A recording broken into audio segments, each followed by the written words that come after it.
Kirana ya. Ya, Saya guru bahasa Inggris di SMPN 21 Padang. baik. Perkenalkan Bu, saya Isla. Di sini saya ingin berbincang sedikit mengenai cara mengajar ibu di SMP 21 Padang ini. Yang mana ada beberapa pertanyaan yang ingin saya pertanyakan kepada ibu. Yang pertama yaitu bagaimana cara ibu mengajar ataupun mendidik para siswa-siswa ibu di sekolah ini, Bu? Nah, cara saya tentunya kita sebagai seorang guru itu kita mempunyai persiapan, jadi kita lakukan prosesnya, terus kita melakukan evaluasi. Nah, di prosesnya ini tentu ada persiapan yang kita akan kita bawa untuk anak-anak kita. Jadi kita sebagai seorang guru kita harus tahu dulu materi atau tadi apa yang akan kita bawa di dalamnya. Nah, sudah tahu materinya, apa indikator yang akan diajarkan di dalam, kita persiapkan, lalu masuk dengan sebelumnya itu kita harus tahu dulu apa kita mempunyai komitmen dulu dengan anak-anak. Nah, kita sudah masuk ke dalam yang adanya komitmen dari awal, nah anak-anak itu akan terkondisif sendiri di dalamnya. Jadi seperti itu ya, Bu.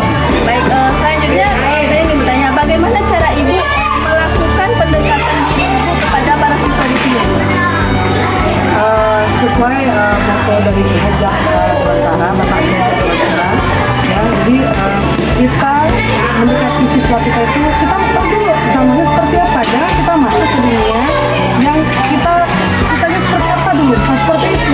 Jadi mereka itu seperti apa sekarang, nah kita coba masuk ke dalam dunianya. Nah, dengan begitu mereka merasa nyaman. Kalau yang mereka siswa kita sudah merasa nyaman, sudah merasa nyaman, dia akan mencintai kita, mencintai pelajaran kita. Dan dengan begitu kita memasuk ke dalam zamannya, apa zaman sekarang. Oh ya, berarti kita ibu secara ibu sendiri berarti mendidik anak itu harus sesuai dengan zaman dari Zamannya.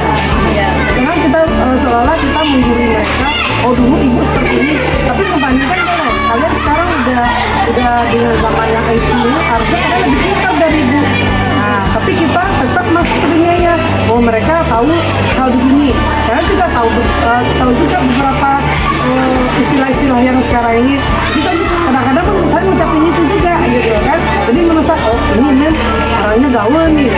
Dengan kita menyentuh hati mereka bahwasanya kita ibu yang bisa mereka ajak kerjasama. Jadi mereka pun ketika kita masuk terkondisif. Kita menjadi guru yang menghentikan mereka. Baik, Bu. Selanjutnya kan pada setiap sekolah itu anak itu memiliki bakatnya masing-masing, Bu. Nah, tetapi itu tidak semuanya itu memiliki kemampuan untuk mengembangkan bakat-bakat mereka, Bu. Jadi bagaimana cara ibu untuk memotivasi atau membantu mereka mengembangkan bakat dalam diri mereka, Bu?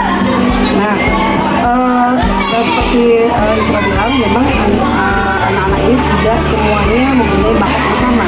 Malah kadang-kadang dia punya bakat, tapi mungkin malu mengembangkan bakatnya. Nah, sekarang bagaimana trik kita bahwa semuanya itu punyanya mampu mau mengeluarkan bakatnya. Kalau saya dari dulu kita mempunyai rewards. Rewards itu kan harus berupa hadiah. Pujian kecil pun berupa bentuk hadiah siswa kita. Jadi anak-anak yang pemalu, ya, nah, ada kadang-kadang anak yang pemalu atau introvert, dia kadang-kadang nggak suka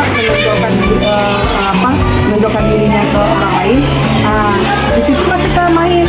Kalau anak-anak yang sudah mempunyai rasa percaya dirinya yang tinggi, itu udah gampang kita kan. Nah, PR kita guru kita kan masuk ke kelas itu kita udah petakan anak-anaknya. Ini anaknya pede, ini insecure, anaknya memang agak tertutup, ini anaknya agak pemalu. Kita udah kotak-kotakan itu.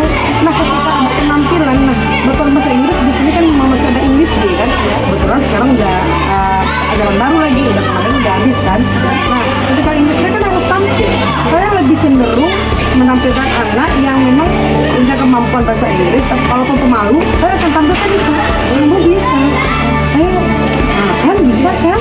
Nah, saya ke teman-temannya saya pun kasih ini ada rasa apa ya, biasanya kan di kan SMP beragam ya, dari latar belakang keluarga yang berbeda juga, dari SD atau dari sekolah asal yang berbeda juga, jadi mempunyai karakter yang berbeda kan. Jadi ada yang suka ngebully temannya, disitulah oh ini anak ini yang mau saya tampilkan, anak pemalu nih, dia punya bakat tapi dia pemalu. ada anak yang suka ngebully. Nah ini akan saya talk dulu nih yang ngebully ini. Nanti kalau temenmu mau tampil, kamu jangan ketawain. Kalau kamu ketawain, kamu yang saya suruh tampil. Nah, jadi mau nilainya bagus, yang tampil sama yang mendengarkan sama-sama tenang. Jadi sama-sama dapat nilainya. Jadi diatur dulu, di manage dulu kelasnya, biar yang punya bakat tapi dia pemalu itu mau juga mengembangkan bakatnya. Karena anak-anak yang mempunyai bakat tapi dia tidak pemalu itu udah gampang. Ketika kita pun tidak suruh, dia mau nunjuk tangan. Yang kasihannya anak-anak yang nggak punya bakat tapi dia pemalu ini. Jadi situlah PR guru. Oke Bu, selanjutnya Ibu, bagaimana cara Ibu dalam meningkatkan atau mengembangkan kreativitas pada peserta didik dalam proses pembelajaran? Dalam mengembangkan kreativitasnya, makanya di sana mungkin kita akan bagi per grup dengan beragam kemampuan. Dengan kita bagi grup itu jangan suruh mereka membaginya sendiri. Nah, kita yang bagikan. Nah, ayo kalau mau sama-sama dapat nilai, ayo minimal kasih sumbang pikirannya sedikit. Ayo, jadi setiap anak mempunyai pemikiran yang berbeda akan menghasilkan produk yang berbeda, hasil yang berbeda juga nanti gitu. Misalkan apa ya? Saya kalau memetakan kayak gitu, kreativitas itu kalau penampilan English Day yang ini kan per kelas itu. Nah, ayo kamu mau tampil minggu depan nih, udah siap ini dari 2 minggu sebelumnya. Yang kelas yang mau tampil berikutnya, ayo kelas itu nanti mau tampil ini nih. Kalian nggak mau kalah nih, ayo coba pikirkan. Kita mau tampil apa ya selain itu? Nah, kita mikir tuh, Mem, kalau kita yang gini gimana, Mem? Kita mau tampilnya, kita kasih games, Mem, gini. Nah, coba kita konsep dulu. Ayo rame-rame. Jadi kita kasih perbanding dulu. Jadi menurut saya meningkatkan kreativitas anak, kelompokan mereka, terus di grup mereka, terus kita kasih dulu penekanan di situ atau pembandingan di situ. Yuk, di kelas lain udah itu loh. Masa kita mau kalah? Dikasih di situ supportingnya, semangatnya. Ayo kita mau tampil apa lagi? Kan kenapa tuh kemarin yang atau kita bandingkan dengan yang itu tampil itu kurang bagus kan, nampak kan kurang semangat yang penontonnya kan. Yuk kita maunya apa lagi gitu. Jadi akan muncul kreativitas lagi. Yuk sebelum itu kalian sebelum ini boleh kasih waktu 2 hari nih ya. Nanti kami lagi ya. Boleh nonton YouTube dulu apa permainan yang bagus buat kita tampilkan nanti, atau apa penampilan yang mau kita tampilkan yang lebih bagus. Akhirnya muncullah kreativitas anaknya itu. Kita pun cuma memoles-molesnya aja lebih basic. Semua itu bisa idenya dari mereka. Karena mereka yang mau tampil. Dorongan aja kita tuh sebagai fasilitas saja, fasilitatornya. Apa idenya kita memfasilitasinya aja. Selanjutnya, bagaimana cara Ibu untuk memotivasi para siswa tersebut yang mungkin akan melanjutkan sekolahnya ke jenjang berikutnya? Misalnya ada anak kelas 3 nih Bu, akan masuk ke SMA. Jadi bagaimana cara Ibu untuk memberi mereka motivasi agar mereka itu tetap lanjut sekolah, tidak hanya berhenti sampai sini? Jadi saya pun punya anak yang seumuran mereka ini. Jadi kata saya, menurut kalian Bunda ini atau saya di kelas anak-anak panggil Mem kan, udah senang nggak? Udah bahagia nggak? Udah Mem kan? Kenapa kalian dapat? Ya Mem udah punya gaji gitu kan? Mem udah punya ini gitu. Senang kan? Dengan S1 aja Mem bisa menyenangkan keluarga Mem bisa menghidupkan keluarga Mem. Apalagi kalau kalian punya sekolah, punya potensi, punya kesempatan untuk sekolah yang lebih tinggi. Malah tahu nih ya, kadang-kadang saya karena saya jurusan bahasa Inggris ya, jadi namanya yang saya bilang tadi itu anak saya ini berasal dari keluarga yang berbeda, background keluarga yang berbeda, berasal dari sekolah yang berbeda, tentu berbeda-beda juga nih sikapnya. Contohnya mereka di dalam kelas bersiul atau orang Padang bilang menaka-daka, kan? Saya kurang suka. Mungkin di budaya kita hal seperti itu nggak apa-apa, itu sebuah hiburan menurut mereka. Tapi kalau saya suka gini masuk. Oh tadi yang bersiul gitu kan? Siapa yang bersiul? Kata saya gitu kan? Oh sini mem gitu kan? Boleh nggak mem cerita? Ini mana tahu anak mem ini lulus dari SMP ini lanjut ke SMA. Mana tahu dapat beasiswa ke luar negeri. Di luar negeri kalau udah bersiul ini udah dianggap pelecehan seksual. Jangan dilakukan. Kalau tahu kamu bersiul, orang perempuan lewat, itu udah tangkap itu sama polisi. Dianggap pelecehan seksual. Jadi pelecehan seksual itu gak hanya pakai tangan, gak hanya pakai mulut, bisa dengan tindakan-tindakan gestur seperti itu pun termasuk. Nah, dan mana tahu kan, itu bercerita lah kita kan di pas itu aja pas SMA ada anak tuh dia rajin. Dia mau lah kalau dibilang pintar dia nggak pintar-pintar amat, tapi karena kemauan yang tinggi kan kemauan ya, karena kemauan tinggi kan sekolah ini karena maunya dulu, niatnya dulu. Kalau nggak mau itulah daftarlah dia dicari-cari dapatlah dia beasiswa ini, bisa dia keluar negeri.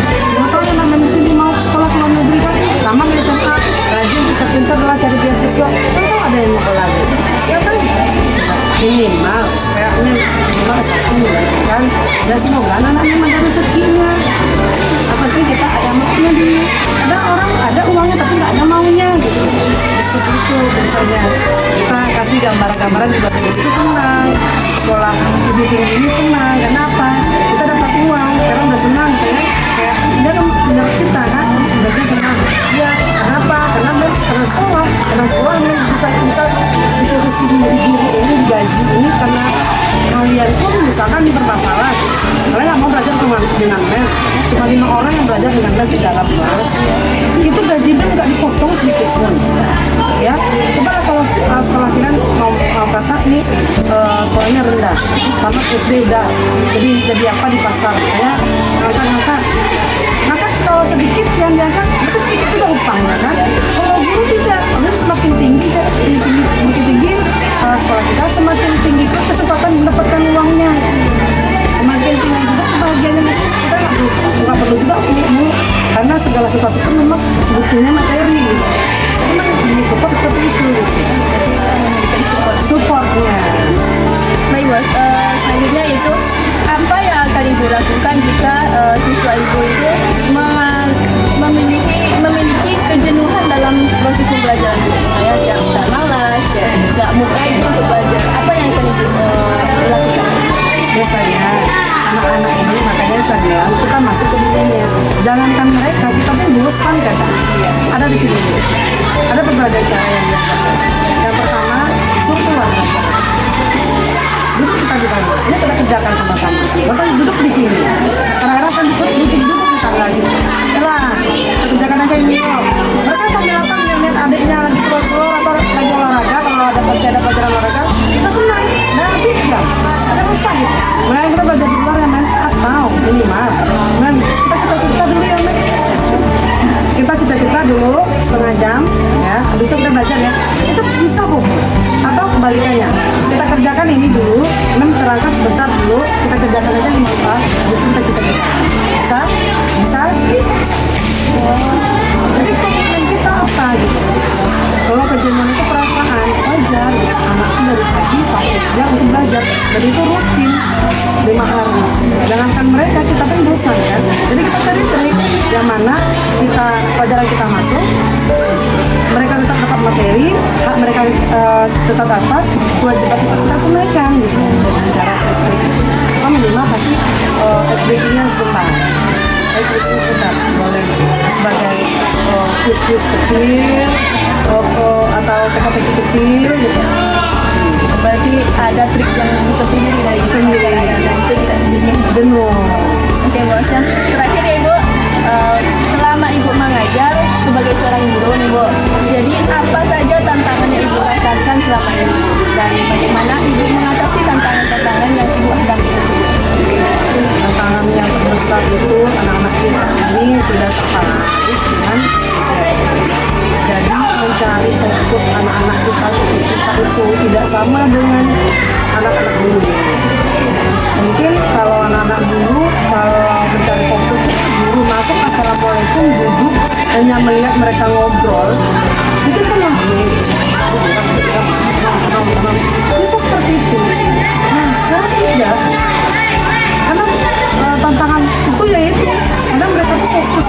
tenangnya karena dengan handphone nggak biasa dengar itu.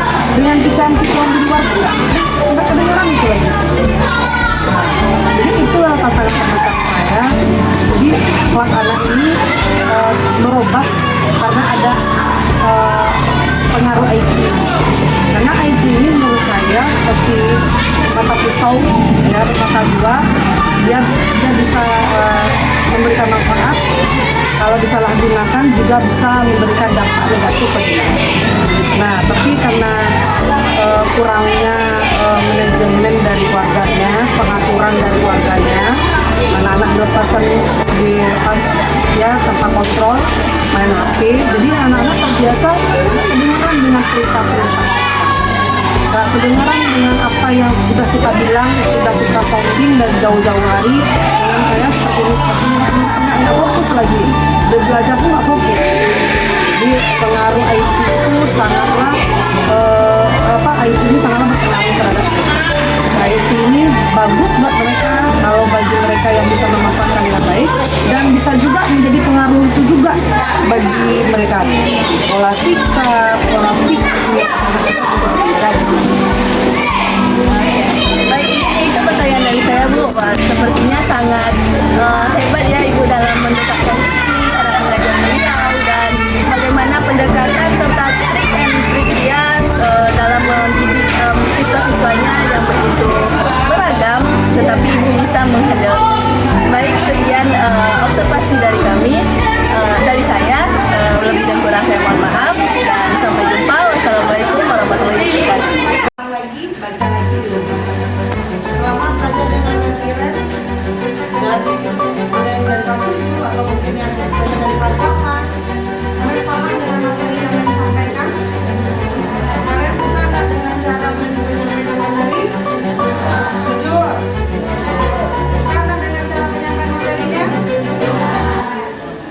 Semoga anak NEM ya lulus ujian dan besok masuk dan peserta kita nggak mengharapkan juaranya, mengharapkan tinggi nilainya, karena nanti masuk kelas 9 itu juga nilai yang dilihat bukan juaranya. Kelas Ananda ini